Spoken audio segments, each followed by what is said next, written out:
breaking and entering, drunk and disorderly, law and order. A former prosecutor and a defence barrister, not your usual pairing. And the result?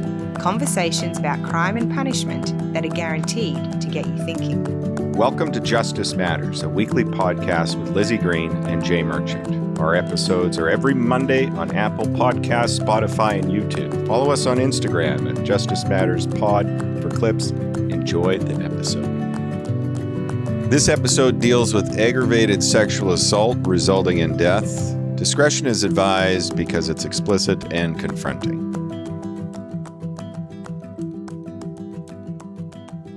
Good morning, Jay. Hey, good morning. Look, I need to tell you this is going to be a tough one. Okay, tough how so? Well, the nature of the crime. Okay. But also what followed after that in terms of injustice. Okay. Okay. So I came across this, and I'm going to call it a horrific case. All right. It really is. It's not all that recent. But I came across it. Someone had told me about this case, and when I Googled it, I found it. And it brought up or reminded me of the issues that we have in our system relating to First Nations people. Okay. And I mean, I teach my students that there is definitely racism against First Nations people in our justice system. We have irrefutable evidence of the overrepresentation of First Nations persons in custody, of women and children who suffer at a greater rate than their non-Indigenous counterparts. You know, there's so much that is discussed about that. And can I just preface that as well and add that it's the same in Canada? Yes. And so Australia and Canada is very similar on that front. Yes, and I sort of come back to Canada's lessons down the track. Yes. But this particular case isn't so much about that specific injustice, the prosecution and incarceration of a First Nations person, but it's another facet of inequity where the victim is a First Nations person and there is a lack of prosecution. Okay, a lack of prosecution. And this case makes me very upset. And I know that it has already been in the public consciousness, and it's because it was in the public consciousness that any form of justice was eventually received. So I am covering a bit of old ground, but I think we really need to keep it in the forefront of our minds, because when I look at what has been done to correct these kinds of injustices, I think we still have a really long way to go. Okay. All right. So this is a case of the murder or the manslaughter in the end of a woman called Lynette Daly. Now, I read the Court of Appeal decisions, the sentencing remarks. She is referred to as Lynette Daly. I think her actual preferred name was Norma. All right. And so I think I'll be using those, both of those names, Lynette and Norma, depending on what part of the story I'm telling, because some of it comes from her family. Okay. All right. So I wanted to start with her because she is the most important person in this story, our victim. So she had a twin brother. She was born they were born the middle of 5 children. And I think quite early on, her mum split up with her dad and down the track married another guy called Gordon Davis. And so Gordon and Thelma have provided a lot of context about Lynette and have been very instrumental in seeking justice for her. And so Gordon, her stepfather, said she was a cheeky tomboy. She preferred the name Norma. She loved animals, particularly eagles, for the freedom that they exuded, and she had adopted the eagle as her totem or spiritual emblem. When it came to the boys, she was fiercely competitive. She could throw stones further than them. She could climb trees higher. The mum, Thelma, said she thought maybe her athletic daughter could one day be an Olympian, so she was this really exuberant and, energetic child. Yeah, love the outdoors. Yes. Her family sometimes called her Knocky because nothing could knock her down. So all of that to say things did go a bit wrong for Lynette. Okay. So she, classic story, fell in as a teenager with a bad crowd. And I cannot, who you surround yourself with is so important to where your life can go. But she started to drink alcohol. She started to do drugs. And she did get into that really destructive cycle. So by 16, she got pregnant with her first child. And when she died, she was 33. And she's so young. So young. And she'd had 7 children. 7 children. Yes. She did have abusive partners. She was often, her family could see the evidence of the physical abuse. Yeah, well, I mean, there was drugs and alcohol involved. That's right. And, yeah. She had gone to the police a couple of times, but as is often the case, she'd go back to the abuser or she'd go to a new partner who was similar. So it was a cycle and it was damaging. And oftentimes they might not have a place to go. That's right. So they end up going back. It's very complicated. Yes.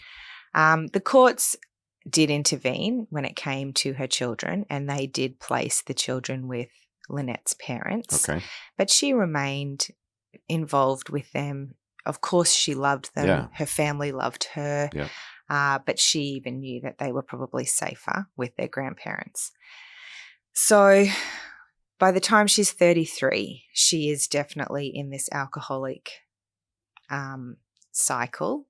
She doesn't have the custody of the children, but she's still part of the family, very loved, but struggling with her addiction. So the case I took the facts of the case I've taken from the sentencing remarks of Justice Elizabeth Fullerton from the New South Wales Supreme Court. Yeah. That's right.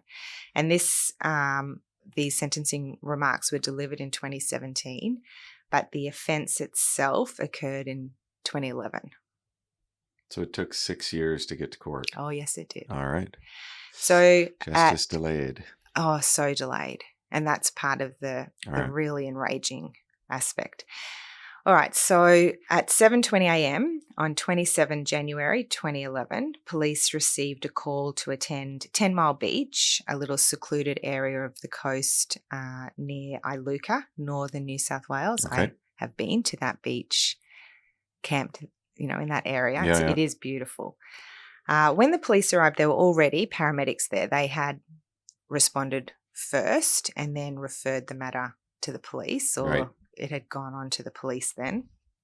The paramedics had originally been called at 6:01 a.m. So police get there at 7:20. The caller identified himself as Paul Maris, and he said that there was a woman they believed to be dead lying on the sand. There was then another 000 call at 6:08 a.m. At this point, they said that the woman was Lynette Daly, also known as Norma. Now, in the first of those 000 calls, Maris was asked by the emergency services operator whether she had collapsed or whether she had been pulled from the water, what was the circumstance. And he said she wasn't in the water and it didn't appear to him that she'd had a fit, rather she'd just stopped breathing. He said that his friend Adrian Atwater was administering CPR, but that she was not responding. Mm. Both the 000 calls were recorded, and Atwater was present in the background when they were made. He can be heard on the recording talking to the victim, urging her to respond to his efforts to revive her, but using quite harsh language. So you can hear him saying things like, "Come on, wake up, babe, where are you, you fucking bitch?" Upon being told by the operator that the paramedics were on their way, and while he was continuing to administer CPR under the operator's direction, Atwater is also heard to say, "What a good fucking Australia Day. Fuck's sake. Fucking hell, you bloody bitch." And so that kind of provides a bit of context to... Yeah, I mean, it must have been alcohol involved or something. Lots of alcohol. Yeah. Yes. But so it's in the morning. They may have had a big Australia Day, but we're now the next morning. I don't know. It's 5 p.m. somewhere. Jay. So there was more about that call. They said that, this is at the Court of Appeal decision then, they said that Maris said, well, we've all been drinking, but yeah, she's just stopped breathing. My mate's still trying to resuscitate her now. And he was asked what happened, and he just kept repeating she just stopped breathing. When they specifically asked if she'd choked, he said she had not, but he said she's bleeding. So it's very confusing as to what has caused the collapse. I mean, from all accounts, at one point it was just the breathing and Yes. stopped breathing. And then now we have the introduction of the blood. That's right. Atwater, speaking in the background, was also heard to be saying she was blind. She was off her fucking face last night. When Maris was specifically asked if they had pulled her from the water, he said no. And, you know, it went on, I've got no pulse, and the name calling of the poor victim. So when the first responders arrived, they found her lying about 10 metres from the tide mark. Okay. There was blood evident in her pubic hair and upper thighs. There was a large blood clot about 15 centimetres by 10 centimetres found about 5 metres away from her body. And there was a drag mark in the sand that led from the ocean to the body. She was blue from lack of oxygen. She was cold to touch. And they noted that rigor mortis had already set in. So she hadn't just died. No, she'd been there a while. They did, in fact, pronounce her dead at the scene. One of the paramedics who attended, a guy called Adam Jarrett, said he spoke with both Atwater and Maris at the scene and said, you know, what had happened? And they said, oh, we had wild sex last night. So. Wow. That's pretty wild, isn't it? Mm. Atwater apparently appeared upset and withdrawn. And when Jared asked him further, he said, we were out camping. We were having a wild sex session. I noticed blood and a smell that was terrible. And we were going to the ocean for a wash. And she fell in my arms on the way to the ocean beach. And then when asked, what do you mean wild sex? Yeah. He referred to something called fisting, which I had to learn about because I didn't know what it was, indicating by motioning with his clenched fist moving through the encircled fingers of his other hand. Now, apparently fisting in sexual terms is where you insert your entire fist into the vagina of the woman. He also talked about spit roasting, and that refers to a female who's engaged in sex between two males. Yep. So he said that also took place. And Jarrett later spoke to Maris saying it sounds like you were having a wild sex session. And Maris said, yeah, it was pretty wild. Yeah, I mean, the fisting is intense. I'm not going to comment on what people want to do. No, morals are in out. their own bedrooms. But to me, that's a very confronting kind of sexual act. As a woman, I feel it's next level. It's a visceral reaction to it. Yeah, and I think, you know, I've seen it counts in the United States in court where it's done on dudes as well. Right. So, and it's yeah. I think for me it's the potential for harm that immediately springs to mind. Yeah, your organs. I'm thinking organs. That's like right. Internal organs and stuff. So that was the initial discussion with paramedics. Then police arrive and she's been pronounced dead.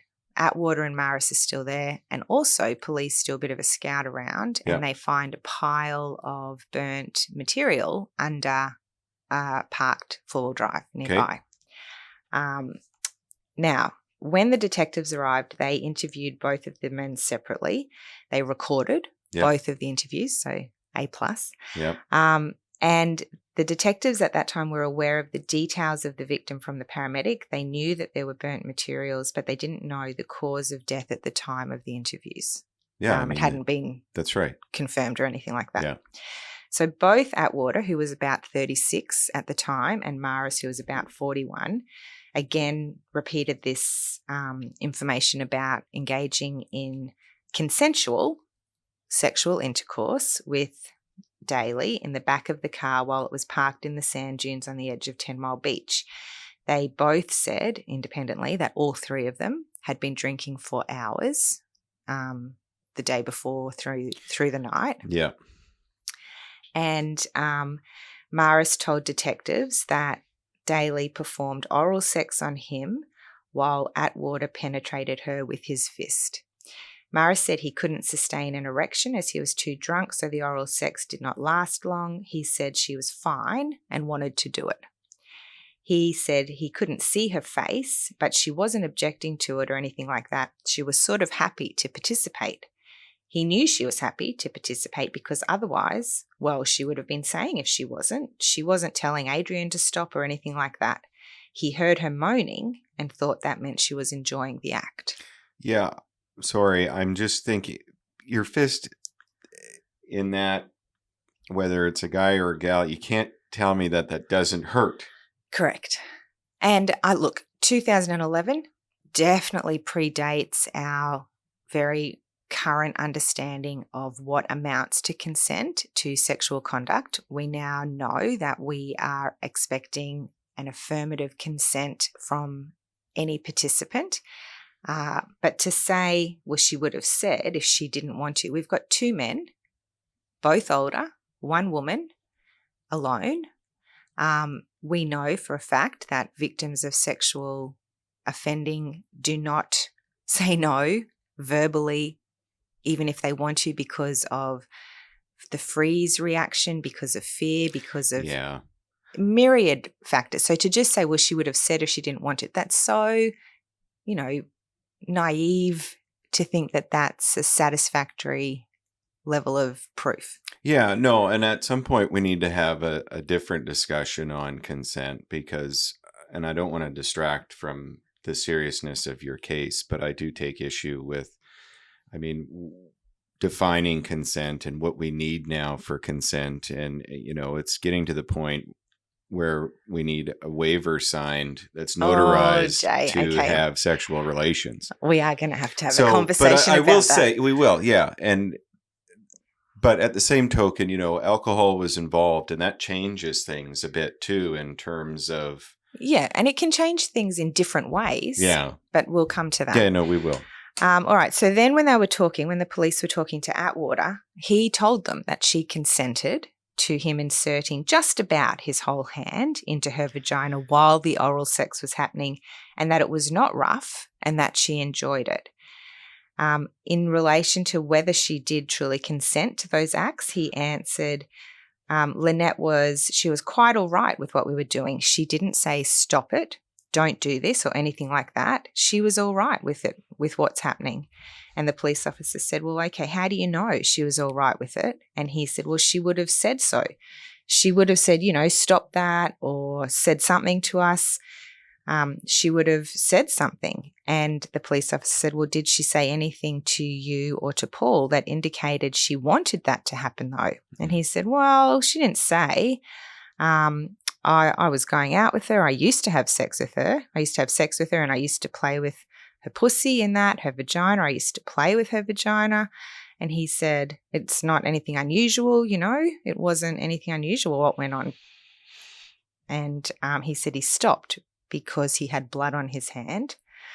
And although Lynette was quite all right, she was all right, he said to her, there's a bit of blood here, and he stopped. Well, yeah, you've got a fist inside of her. Yeah. So both of the men told police they noticed the blood and they just assumed she had her period. Oh. Because, that's how that works, men. And they only realised she was not well when she suddenly collapsed into a state of unconsciousness while she was in the ocean around dawn. He said that Maris had driven them down to the ocean, that she wanted to have a swim, that she was joking and laughing with them, and that she was totally fine. She walked down to the ocean herself. She got undressed. She was talking to him. And it was only while she was swimming he noticed her having a seizure, he said. And so he grabbed her, dragged her out of the water, commenced CPR, and they called 000. So Maris told police he became aware of her being unwell when Atwater called out to him to help get her out of the water. He said that he asked her to hop in the front of the car when he drove to the beach, as he didn't want her rolling around in the back, and that she was conscious and well at that time. He also told police that while the other two were swimming, he burnt the mattress and a cover sheet she'd been sleeping on in the back of the car, as he wanted to get rid of the putrid smell of her period blood. And he denied burning her clothes, but they never actually found her clothes, apart from the residue of her bra in the burnt remains of the mattress and the sheet. So none of this really adds up at this point. Yeah. Do you think? No, I think there's some problems there.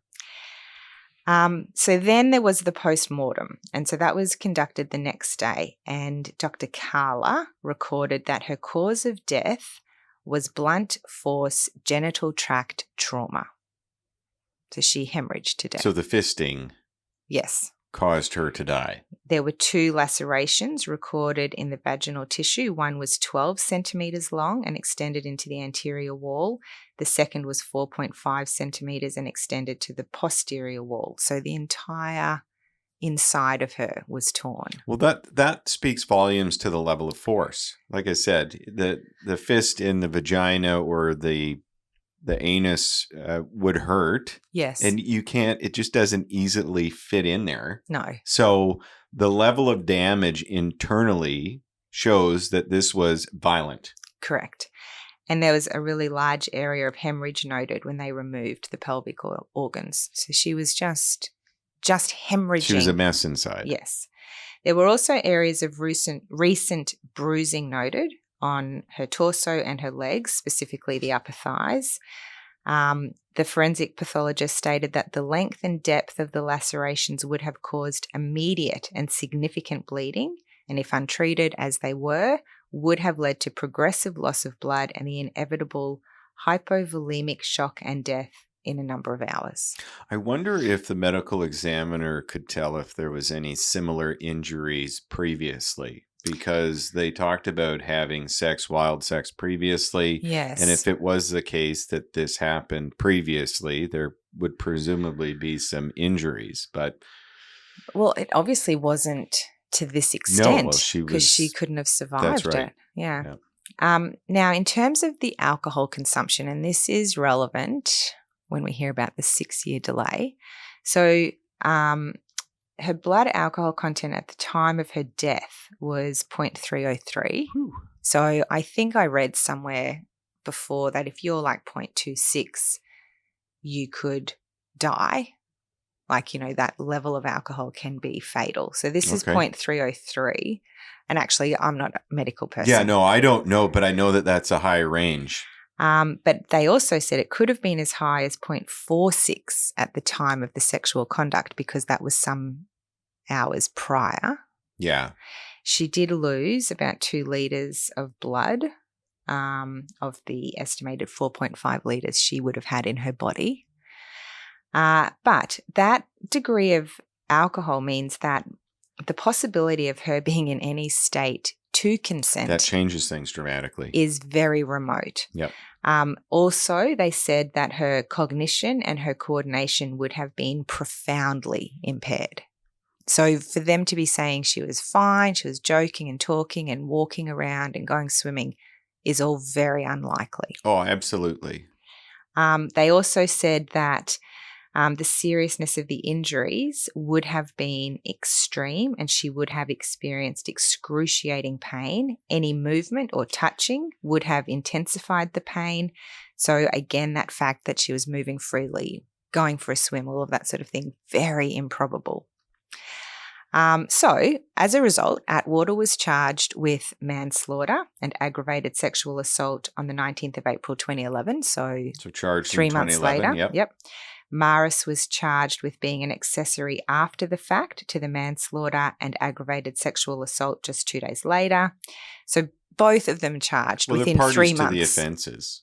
That's both right. Of them. But I started by saying that the sentencing remarks were 2017, so 6 years later. Okay. And so you ask yourself, what happened? What took so long? That's right. Yeah. So on the 12th of March 2012, so 11 months after the 2 men were charged, Yep. After a referral of the charges to the Director of Public Prosecutions New South Wales, Lloyd Babb, Senior Counsel, Babb directed that no further proceedings be taken in respect of any of the charges against either of the men, withdrawing the charges before they reached committal stage. Why? This is unusual, by the way, but did they give a reason why? No. Far out. No reason.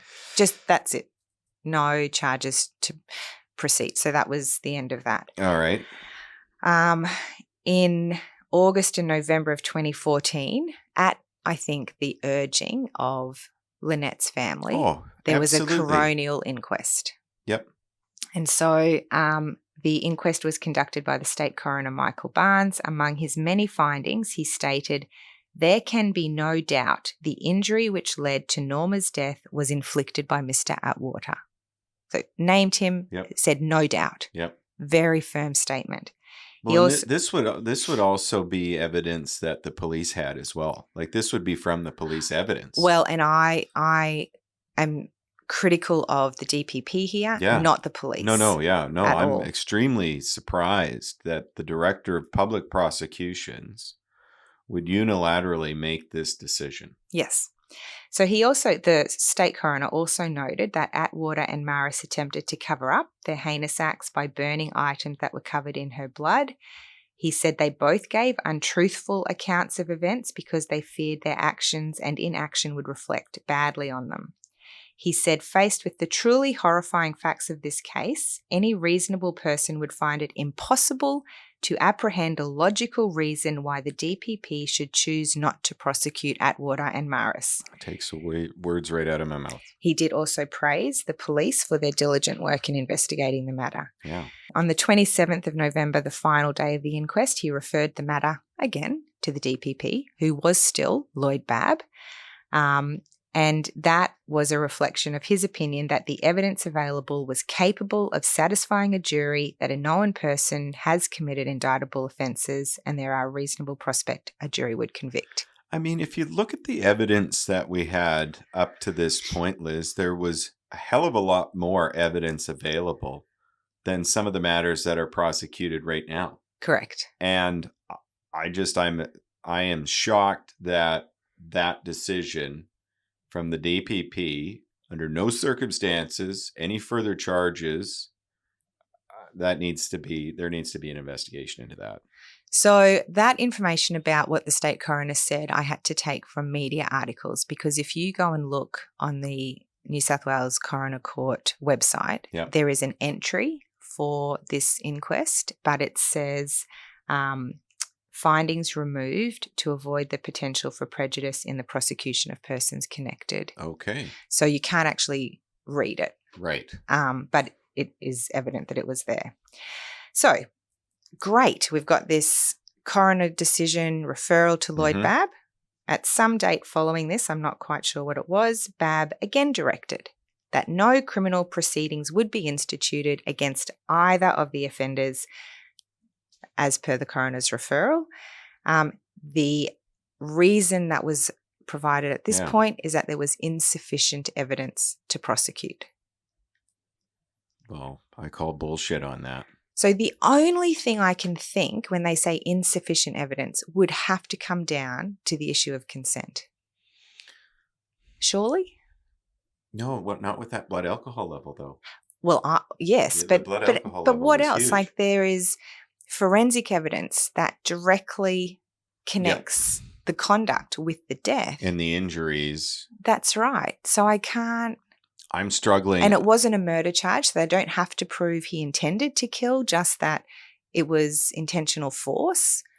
So I can't understand what on earth he was thinking by saying insufficient evidence. Yeah, I'm looking at it I'm trying, and I'm struggling because I would say, like, if I was police, there was certainly enough evidence for something to come out and blankly say no further charges at all. I have a problem with that because you've got a criminal code that is that thick, full of something. That's right. That could have. And so from a police perspective, if that was your investigation, like what would you be? Is there no way for police to get answers from the DPP? Like how? Oh, look, there would be conversations between the police and the director of public prosecutions. If that doesn't work, then you would reach out to the minister's office and say, look, or the attorney general. I would. Okay, 100%. so I think that maybe must be what happened, because in February then 2016, the Attorney General, who was Gabrielle Upton at that time, requested that BAB review his decision not to prosecute. Yes. I'd bring him before Parliament if that was the case. So that was February 2016. There was no response. But then in May 2016, 60 Minutes came to the party. Well, sorry, I take that back. It's ABC's Four Corners. So they broadcast an episode that was titled Callous Disregard, which I think sums it up nicely. And it raised questions about the investigation and, more importantly, the failure to prosecute either of the offenders in this matter. 2 days after that program aired, so that was still May 2016, BAB, the DPP, issued a media release stating he had sought independent legal advice regarding the case, couldn't just make a decision to prosecute. Yeah. He said he was taking the unusual step of seeking outside advice on the case after... So, sorry, before I lose my train of thought, then if he can't make a decision by himself as being the top prosecutor in New South Wales, he shouldn't be there. I agree. So he said that there were a series of media reports raising questions about why criminal charges were dropped and never revived. And so he appointed 2 barristers to review his office's decision not to pursue the men, with their advice to guide his final decision, which he promised he would make public. He said, I acknowledge the understandable distress of the family and the community. It is appropriate that I review the matter to determine whether the correct decision was made. Given the importance of maintaining public confidence in the administration of justice, I've sought independent counsel. So that was an SC and another experienced barrister. But this is in 2016. The events happened in 2011. That Attorney General should have fired him on the spot. It does really mess with my head that it took Four Corners to trigger the independent review. I mean, good on Gabrielle Upton for asking for it to be reviewed, but that was even 5 years after the offences were committed. And much like a lot of what we see, not everyone gets a Netflix, not everyone gets a Four Corners or a 60 Minutes story. And that's where I get really upset, because who else out there is facing this kind of injustice? Like, it is so upsetting. So anyway, there's this independent investigation. As a result, surprise, surprise, in June 2016, so it was a very quick investigation, the outcome was that both Atwater and Morris were recharged. So Atwater was charged with the exact same offences. They both were, but by the time it came to court, Morris's charges were changed a little bit. But so that's June 2016. There were various court dates, mentions, adjournments between June and October. Then in October, the DPP requested an ex officio indictment be accepted by the court. So now they're expediting it up. Oh, now it's a priority. Now it's a priority. I will say, though, that, and I haven't seen any documents, but depending on the language of the DPP and the prosecutor in terms of not charging and such like that, if you were those two gentlemen, you would be raising abuse of process arguments in court. Well, Atwater did have a lot to say about the delay. Yeah. We'll come to that. All right. Now, the other thing that I can't believe was that in August, after they'd been charged, they both were granted bail until the trial. Well, they've been out for that long anyways. Oh, what? So we just keep giving them their freedom? They're heinous offenders. Well, at that point, they're still presumed innocent, though. They're arraigned in December 2016. They both plead not guilty, and then it was July 2017 that the matter proceeded to trial. So at that point, Atwater's charged with manslaughter and aggravated sexual assault. Morris faced a substituted charge of hindering the police investigation into Atwater's sexual offending. All right. So there was something behind the scenes. There. Yep. Now, they were both convicted by the jury on all counts. Guess how long it took the jury to convict? I would say less than an hour. 32 minutes. Yep. On this case, that Babs said there was not enough evidence.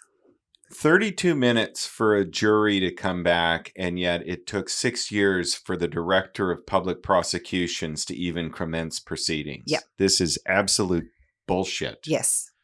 Doesn't it make you so angry? It does. Yes. This director of public prosecutions, Babb is his name? Is that his name? Lloyd Babb. Lloyd Babb. You should hold your head in shame. You are an embarrassment. Yep. So Atwater got 12 years imprisonment for the aggravated sexual assault and 18 years imprisonment for the manslaughter, which was an aggregate sentence of, I'm not very good at my maths there, how they did that, 19 years to commence September 2017, non-parole period of 14 years, 3 months, making him eligible for parole in December 2031. Right. Maris, for his offence, lesser. got 8 years imprisonment with a non-parole period of 6 years. That was for the aggravated sexual assault and hindering the police investigation 4 years. So he's eligible for parole. Well, he was meant to be eligible for parole June 2024, but I couldn't find anything on the parole that said he was released. Despite being convicted and sentenced in 2017, they didn't appeal until 2020, but they did appeal.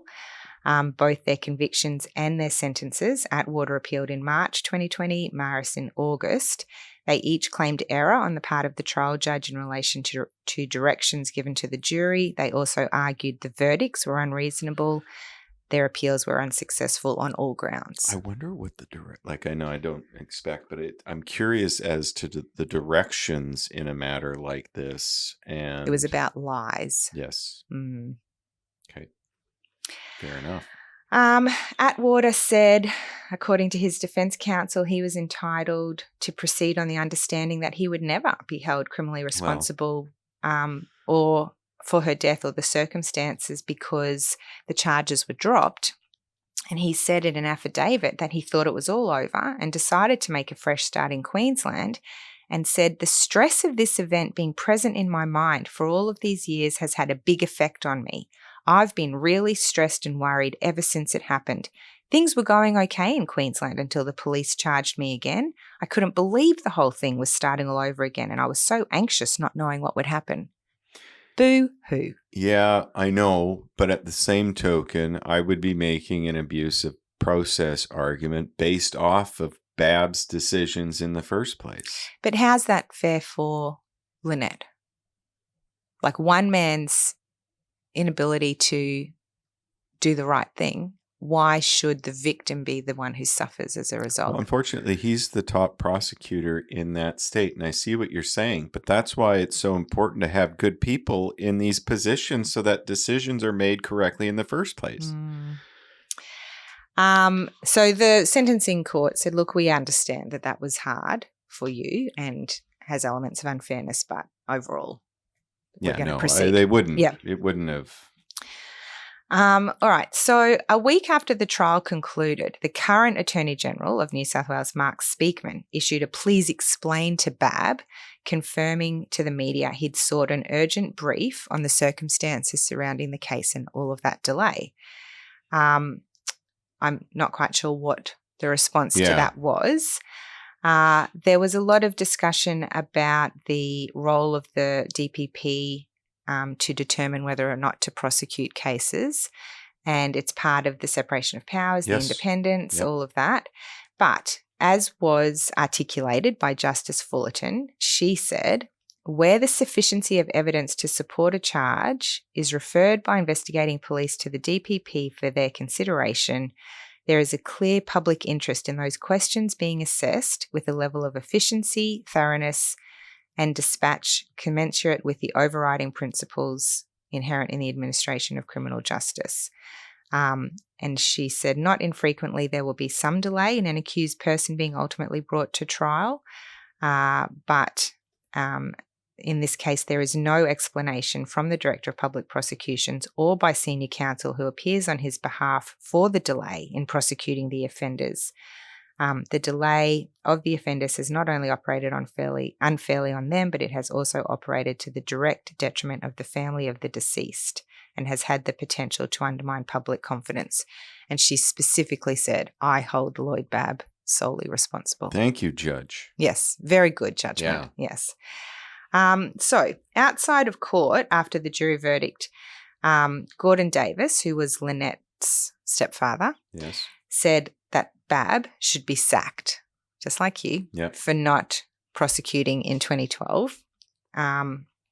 He said, we want him to answer us personally because he was judge, jury, and executioner of all our family, and we want to know why. If he doesn't answer, he'll get away with it again. And nothing came of that. Yeah, I mean, they have their duties in prosecutions, guidelines, all of that. It's the product of legislation as well. So I'm not wondering if there's some sort of misfeasance or nonfeasance of public office or something that can be done against him for this decision. But do you know what? And I've got him in my notes coming up, but I've had a lot of criticism of the DPP of New South Wales when it was Nicholas Cowdery. Okay. And now with this Lloyd Babb. But Nicholas Cowdery was DPP when the decision not to prosecute Chris Dawson was made. So Lynette Dawson disappeared in 1981, left her 2 little girls, was never heard from again. Chris Dawson moves his 17-year-old girlfriend in 2 weeks later, and she starts wearing Lynette's rings, Okay. like it. He's now been convicted of murder. Yeah. But Nicholas Cowdery was one who said, no body, no evidence, no prosecution for like 50 years, 40 years. He also was the one who decided to prosecute Kelly Lane for the death of her baby Tegan. There was no body in that case. But you don't need a body. No. But so, I have questioned decisions of New South Wales DPP in a number of cases I've covered. And this one to me is just like the cherry on top. I cannot get past this one. But Nicholas Cowdery said there was no bias playing a role in Lloyd Babb's decision. He said while he did not work on that case, he said the prosecutor's office has guidelines that ban consideration of a person's race when deciding whether to move forward with the prosecution, and dismissed any suggestion that she may have been seen by the DPP as an imperfect victim who would fail to move the jury. I'm sorry. So he supported Babb's decision, basically. And it's like the police investigating the police. It's a prosecutor, looking at. But I struggle with that, and I struggle with both of them. Look, the one thing that I was very clear on when I was running prosecutions up north, somebody has to make a decision. And as long as you can justify it and follow the guidelines and the rules and the deference of the police and the efficiency of evidence, they did none of that here. No, they did none of that. And so there was definitely commentary in the media and coming from Lynette's family that said if she had been a white woman, this wouldn't have happened. They firmly believed it was to do with race. Yeah. And I'm not 100% on that. But, I mean, you can understand why they would say that. 100%. Yeah. And, whether or not race played a part, I mean, the fact is neither of the accused men were Indigenous themselves. Okay. Google them, and they certainly aren't the epitome of upstanding members of the community. I would cross the street to avoid them if I saw them. But, again, it is that dichotomy of an Indigenous victim and white offenders, and this lack of any concern or care to seek justice for that victim, So it raised a lot of questions about racism within the justice system, absolutely. Lloyd Babb was DPP in New South Wales for 10 years, and that ended in 2021. One report said he was the third DPP and most controversial, not for this case, but for refusing to publicly explain his decisions relevant to the Lindt Cafe siege. Oh, yeah. So, side note, his office apparently mishandled court hearings for Manmonis, who was on bail when he committed the fatal siege. And in relation to Manmonis being on bail, media reports claimed that Bab had not challenged the decision to grant him bail, Monis bail, even though he was facing really serious charges relating to accessory after the fact to the murder of his wife and 43 charges of sexually assaulting women who went to him for spiritual healing. Far out. So another bad decision. But then he left the New South Wales DPP and went to become the DPP in the Northern Territory. Oh. Yeah. So he resigned from the Northern Territory position after 4 years in June of this year. So he's no longer a DPP. Good. Lynette's family say they're still living with the consequences, obviously, of the heinous death of their beautiful daughter and mother. They said that when they were told there would be no charges pursued when those initial charges were dropped, the prosecutor said they couldn't prove the men intended to hurt Lynette, and that explanation was baffling because the charge of manslaughter does not require proof of intent. Well, not only that, though, but you've got the medical evidence. You have their versions on the night in question. You've got all of that blood. Yep. So there was a lawyer who was working with them, and his surname's Whedon, and he said, from what I could see in my 20 years when in the police service, it was the worst case of discrimination I've ever seen in my life.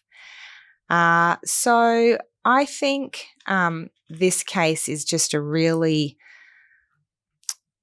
sad reminder of the fact that we haven't yet done enough to address this inherent racism and bias within the system, not just from the perspective of over prosecuting Indigenous offenders, but for not seeking justice maybe when our victims are First Nations people. I looked at a lot of reports and inquiries, and, we started our inquiry into racism in our system in 1991 with the report of deaths in custody, Aboriginal deaths in custody. So there was like 330 odd recommendations from that inquiry, and very few of them have been carried out to fruition. The most recent inquiry I could find was a 22 inquiry into missing and murdered First Nations women and children. The report date for that was August last year, and I think I talked about it a little bit. I did a whole episode on the missing women in New South Wales. But, the results of those, the recommendations are to train police better and to have a better cultural understanding, to have best practices introduced. And I'm like, but why in 2024 are these the resolutions? Why is that not already inherent? And I want to float something that a large part of these inquiries and everything are great for politicians, right? But when we're still now in 2025 and the recommendations have not been fully implemented, at what point do we say to the politicians, enough with these inquiries, just do something about it? That's right. And so, I don't have the answer. No. But I agree with you. It's not having more reports being No, we don't written. need, inquiries are great. We need action, though. Yeah, that's right. So I guess I really should probably wrap it up there. But that's right. So there was a Senate inquiry in Canada. So there was a national inquiry into missing and murdered Indigenous women and girls in Canada. And there were 231 calls for justice in the final report. I just read a thing that said nearly 6 years afterwards, the safety of First Nations, Inuit, is that how you say it? Inuit, And Métis people in Canada has not substantially improved. No. Indigenous women are not safer. Since the inquiry report was released, there continues to be multiple systemic barriers, and those barriers have not decreased. And so you're right, it's not just Australia. No. But why can't we? Why can't we make progress? Why can't we see tangible differences? And I think it really just brought it home to me because I saw in the news this week that the juvenile offender who killed Emma Lovett in her front yard on Boxing Day stabbed her to death, which was a heinous crime again. But he's just been successful in his appeal on his sentence, and so he will be released earlier than originally planned. Yes. And immediately there is this outcry about that he's going to be released. He was a juvenile at the time compared to Atwater and Maris, who were well and truly an adult. And when Lovett was killed, it was almost instantaneous that promises for legal reform were made, and they have been brought to fruition. We have harsher laws against juvenile offenders. Well, and I think that one's going to end up in the High Court at some point.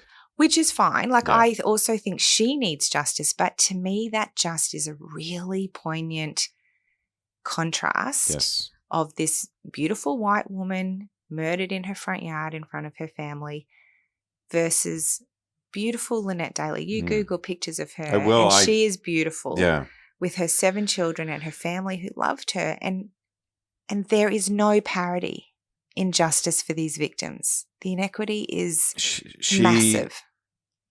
Was valued and should be valued. And her death was, so heinous. Like, if we're going to compare it, she would have been in excruciating pain for hours before she was left to die. So I of course am not taking away from Emma Lovett, and I want there to be full justice for her. That was again a horrendous crime. But we need it to be across the board. Equal. Yes. Across the board. So there you go. I told you it was a tough one, but really we need to all be talking about it. We need to be really conscious of the fact we have to do better for our First Nations people, both as offenders and as victims. Yes, and as I will say in Canada as well, much more needs to be done. I know. So on that tough, intense note, I will say goodbye. Thank you for that. Thank you for listening to the episode. If you enjoyed it, please rate and review the podcast. If you're interested in clips, check out @Justice Matters Pod on TikTok and Instagram.